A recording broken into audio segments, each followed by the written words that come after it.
Welcome to Thrive with Your Guide, a spiritual podcast with me, Cissi Ryland.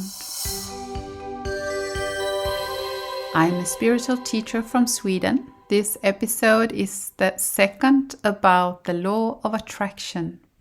I work with great, beautiful awakening souls here to be leaders of the new world to help raising the vibration on Earth even more. I want to invite you to my website www.cissiryland.com and look at the free stuff for you to download. You can also see information about my latest offers and courses, programs. And as I said, this is a second episode where I talk about the law of attraction, more a deep dive in the spiritual lessons connected to the law of attraction. If you missed the previous episode, I suggest that you listen to that first. I want to remind you of one thing. Your subconscious dictates the terms of your life as long as you're not willing to let it go. We attract what we are. Yes, but is that the whole truth? Last time I talked about high vibrations. What can also happen when you raise your vibrations? You are more aligned in the flow of the universe and your higher self. You have more calmness even when it's turbulent in your life. You have a deeper contentedness and a lighter mind. You have more access to a true power and strength. You have more clarity in life, a more purposeful life. You will make decisions from a place of alignment with your heart and not from your ego or mind. I want to talk about the importance of letting go. When we free ourselves from expectations and control and fully step into trust and to surrender, we give ourselves the gift of receiving. We often believe that when we struggle and hustle, things will happen for us. We will reach our dreams, when in fact it is the opposite. Yes, there is work to do, but most of the work is to work on ourselves, to heal and let go of all belief systems. When we surrender to the will of the universe, we also allow ourselves to receive. When we let go of worries about the future, stop trying to fix things we cannot fix, to accept what is and live in the now, that is the moment when you are the best magnet for the most magical things to happen. Okay, so what do we have to do? We have to take inspired action. If you're trying to manifest abundance into your life, you will receive a lot of ideas from the universe that will allow you to bring abundance into your life. It is very rare that abundance comes from lottery winnings. You must accept that you will have to work to bring in your abundance, but the ideas you will receive will suit you perfectly. They are tailored just for you. But if you don't do your share in this collaboration with the universe to manifest these inspired ideas into 3D form, you won't get more ideas, and above all, abundance won't come to you. We tell the universe that we do not want abundance, and the universe will cut off the flow of money to this person, because if you take inspired action, the universe meets you more than halfway. You go downstream, it feels like an easy way to make money for you. So remember that the abundance from the universe does not always knock on the door, but often comes as ideas. For example, channeled books that have become bestsellers. If those writers had not written what they have been given, although I believe many of them do not even know that they are channeled books, their abundance would never have come either. So pay attention and act on the ideas that comes to you.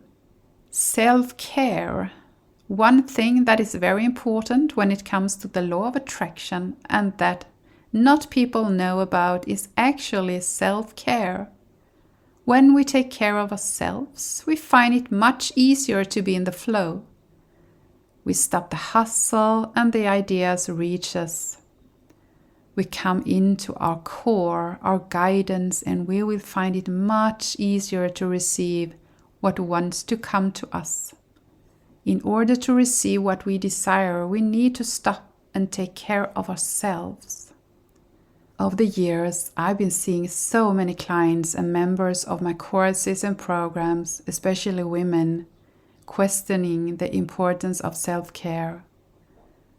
We are often taught that prioritizing yourself or your needs is selfish and that you should focus your energies on other people.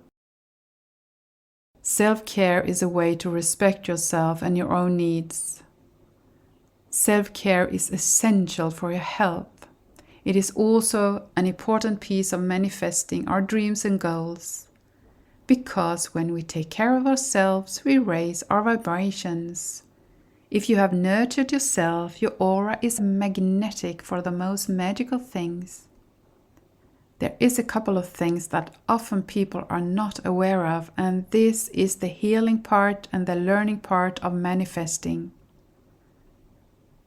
The healing part of manifesting. If we want to attract things, we have to work on ourselves. There is no other way. That is a big part of manifesting. We must let go of limiting beliefs, unconscious beliefs that we are not worthy of good things, such as money or true love. If we believe that we are not worthy of money, no windfall of money will come into our lives. That is why I always work with this in my courses and with my clients. It is essential. We must be aware of our limiting beliefs and what part of us prevents us from reaching our goals. If you are a spiritual business owner, you are very aware of this because as long as you don't work on yourself, you are not able to run your business in a soulful way. Otherwise, we will attract what we haven't healed. There is no getting out of this. This is the law of the universe. The learning part of manifesting. The learning part of manifesting is that we keep attracting people and situations until we realize that we have to deal with it. If your core wound from childhood is abandonment, you will be a magnet for people and situations that triggers this wound. You will feel abandoned in many situations, and this is the universe's way of saying, "Hello, again? Do you understand that you haven't healed this wound?" And then they show you this situation over and over again. Different people, different surroundings, but the same wound is triggered within you. This is the learning part. You have always something to learn from every difficult situation you are in. So when you experience the same difficult things over and over again, trust that it's happening for you and not to you. The difficulties is a perfect gift for you to heal and learn from. Isn't it funny how we keep running into the same things over and over again? And it's the same things that happen to the same person all the time. Many years ago, I met a woman. She said she had such a bad luck to keep running into the same kind of people who will put her in the same situation over and over again. But was it really bad luck? In order to break patterns, we need to use our eagle vision. Why do we run into the same things over and over again? Why does a person meet the same kind of people all the time who triggers the same feelings within them time and time again? We need to shift perspective to see what it is that we are to learn in every situation that we encounter. What is triggered within you? What are you supposed to learn from these repeating patterns? It is only when we see our patterns and we see what is happening from a higher perspective that we can change our patterns. You can call me a real nerd when it comes to this. I can honestly say that I really live what I teach. I always listen inwardly, and have done so for many, many years. At every situation I find myself in that brings up an unpleasant feeling within me, they become fewer and fewer as we heal. Even if I can't do it in the exact moment it happens, I always sit down afterwards and tune in to what feelings were awakened, what part of me was triggered, and what lesson and wisdom I need to take away from what happened. I've attracted a lot due to my traumas and my upbringing, to be reminded of what I have yet to heal. Only when you heal, only when we learn our lessons in these situations, do we stop manifesting it into our experience. For many years, I attracted people who felt they had a right to offend me, to be rude and cross my boundaries. This was because of the traumas that I carried from the events from my early childhood. I didn't know how to set up my own boundaries. It actually went so far that I dreamed that these people moved into my home and I got to live in the closet. And when I woke up from that dream, I really realized the dignity of the problem. This is a common problem for women who have experienced abuse, that they attract what they have not yet healed. And until you have healed, you will attract people that will step over you and your boundaries, because there are plenty of people who are limitless and will constantly cross your boundaries. Until you heal what draws you to these people, you can't set healthy boundaries. Trauma and abuse cause poor boundary setting, but of course, other situations too, where your guardians didn't respect you, which makes you disrespect yourself. Many who are comfortable with a victim role have a tendency to overstep others' boundaries because their need for help never ends. And because they always blame someone outside of themselves, they have no reason to change anything within themselves, and often take it for granted that everyone else will help them because they themselves are so helpless. Being stuck in a victim role is so disempowering and destructive. Those who are stuck in a victim role always place the blame outside of themselves, which makes them believe that they themselves cannot change their lives. Many years ago, I had a boss who triggered everyone else but me. The manager was nonchalant and not at all good at seeing other people. For me, not being seen in that way was no trigger. It was not one of my most painful wounds. However, many years ago, I had a boss who carried a lot of anger and was very critical of his employees. Those who could own their own anger and was used to anger coped very well with this boss. But we who had experienced various difficult events during our upbringing and saw anger as a threat to our existence, we felt all bad with this manager. So everything that triggers us always comes with a message. Who is it within me that doesn't feel good about this person? Why and what is evoked within me? It is almost never an adult within you that is triggered. It is almost always an inner child that is activated and evokes unpleasant feelings within you. So what have I attracted into my life apart from all that I have attracted to learn my life lessons? I will give you some examples. I have attracted money from unexpected sources. There are many times I've been so surprised. This is precisely why we should never try to manifest where the money will come from. I have attracted an apartment. I have attracted love. I did that by writing down how I wanted to feel with this man. I didn't hang up on what he looked like or who he was. And the man I'm with now is that man, and he makes me feel exactly the way I wanted.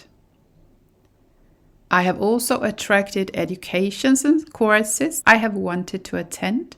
I have manifested my little puppy. your manifestations can also turn out in the wrong way, and you can have a good laugh about it afterwards. Mistakes often happen when we ourselves want to control too much of the outcome. A friend of mine got divorced and she told me, I now only want to meet men to have fun with. And she got what she wanted. She just met a bunch of wacky men who only wanted her for one thing. And as long as she expressed herself that way, she couldn't attract any serious man, which was actually what she really wanted. So be careful what you wish for, you might actually get it.